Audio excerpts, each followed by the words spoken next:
Assalamualaikum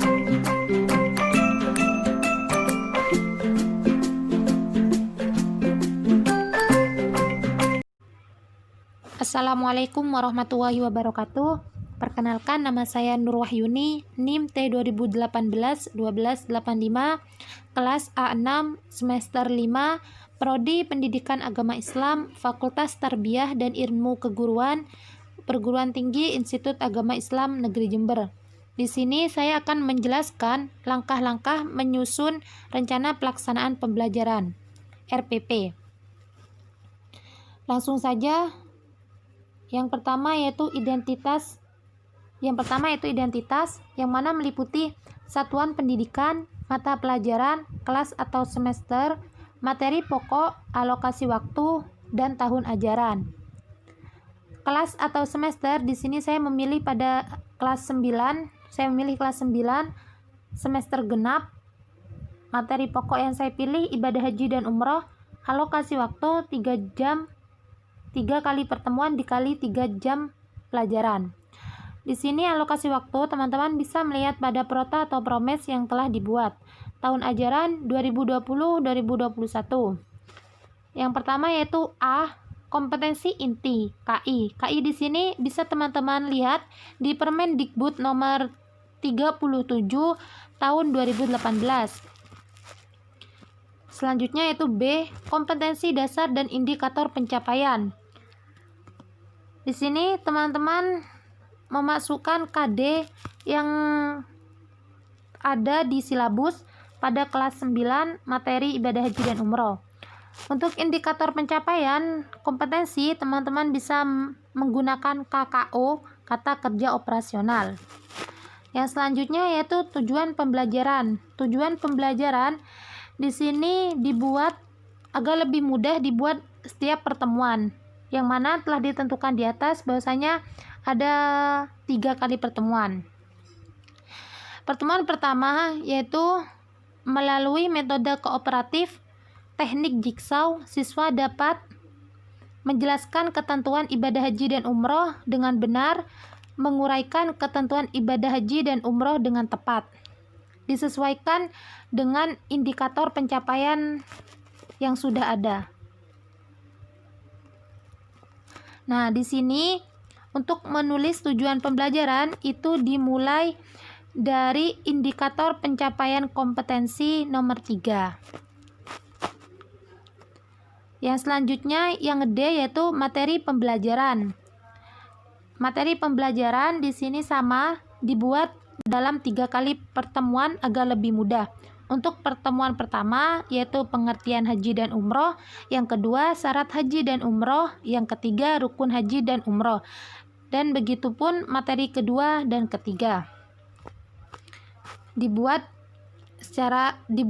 dalam setiap pertemuan. Yang E yaitu metode penelitian. Di sini metode penelitian meliputi 3 macam. Yang pertama yaitu pendekatan, metode, dan teknik. Untuk pendekatan sendiri di sini saya menggunakan saintifik. Yang kedua yaitu metode yang digunakan kooperatif, dan teknik yang dipilih jigsaw. Di sini untuk metode dan teknik teman-teman bisa melihat pada poin C yaitu tujuan pembelajaran. Dalam tujuan pembelajaran di situ sudah tertera metode serta teknik yang sudah dipilih. Baik, yang selanjutnya yaitu media pembelajaran. Media pembelajaran di sini sama, dibuat dalam 3 kali pertemuan. Untuk pertemuan pertama di sini menggunakan buku tentang pengertian syarat dan rukun ibadah haji dan umroh. Begitupun pertemuan kedua menggunakan apa dijelaskan, dan pertemuan ketiga. Yang selanjutnya yaitu G, sumber belajar. Sumber belajar di sini merupakan semua sumber belajar yang digunakan pada pertemuan 1, 2, dan 3. Di sini saya menggunakan yang pertama buku Pendidikan Agama Islam dan Budi Pekerti, Dan yang kedua, sumber belajar yang saya gunakan yaitu buku bacaan Manasik Haji dan Umroh karya Kiai Haji Soleh Darat Al-Samarani. Yang ketiga, buku panduan Manasik Haji dan Umroh dan sumber belajar lainnya. Yang selanjutnya yaitu H, langkah-langkah kegiatan pembelajaran. Di sini, langkah-langkah kegiatan pembelajaran ada dua macam. Yang pertama yaitu pembelajaran tatap muka dan yang kedua pembelajaran jarak jauh, daring. Di sini sama, dibuat setiap pertemuan. Pertemuan pertama yang mana kegiatan meliputi pendahuluan, inti, dan penutup. Pada pendahuluan meliputi beberapa kegiatan. Yang pertama yaitu salam pembuka, doa sebelum belajar. Maaf, ini salah ketik. Doa sebelum belajar. Setelah itu sapaan, menjelaskan materi haji dan umroh secara singkat dan jelas. Yang selanjutnya menjelaskan manfaat haji dan umroh. Selanjutnya menjelaskan tujuan pembelajaran. Alokasi waktu di sini hanya 15 menit. Yang kedua yaitu kegiatan inti. Kegiatan inti di sini alokasi waktunya 60 menit yang mana mencakup mengeksplorasi atau mengumpulkan informasi. Yang kedua, mengasosiasi atau mengelola informasi. Yang ketiga, mengkomunikasikan. Dari hasil mengumpulkan informasi dan mengolah informasi tersebut. Yang terakhir yaitu kegiatan penutup.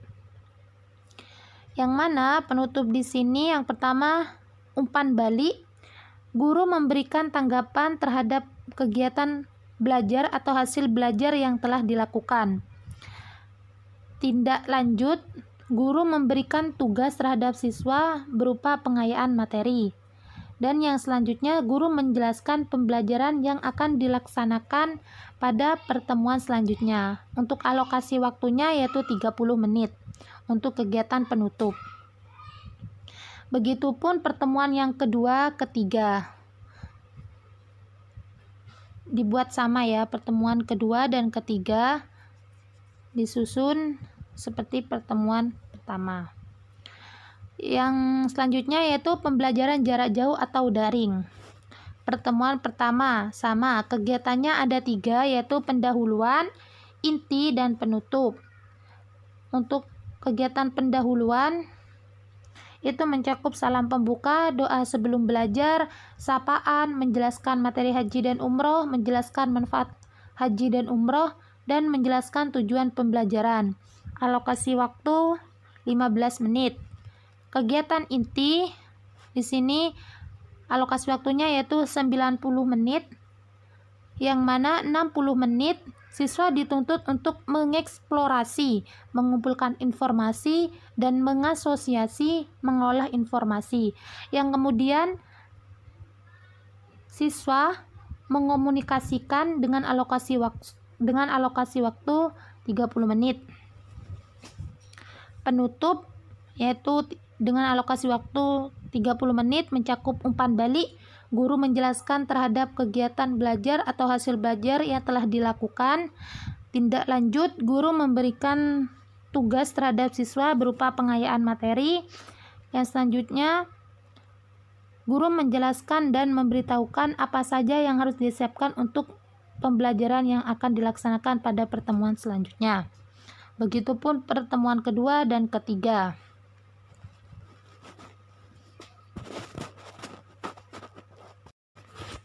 Yang selanjutnya yaitu penilaian. Penilaian diri. Ini contoh penilaian yang mana ada skor 1, 2, dan 1, 2, 3, dan 4. Berikut keterangannya. 1. Tidak pernah. 2. Kadang-kadang. 3. Sering. Dan 4. Selalu. Bisa dilihat di sini indikator sikap yang akan dinilai. Ada 4. Yang selanjutnya yaitu observasi. Aspek yang dinilai sama, ada 4. Berikut keterangannya. 1. Meyakini bahwa ibadah haji dan umroh adalah perintah Allah Subhanahu wa taala. 2. Menyetujui bahwa ibadah haji dan umroh adalah perintah Allah Subhanahu wa taala.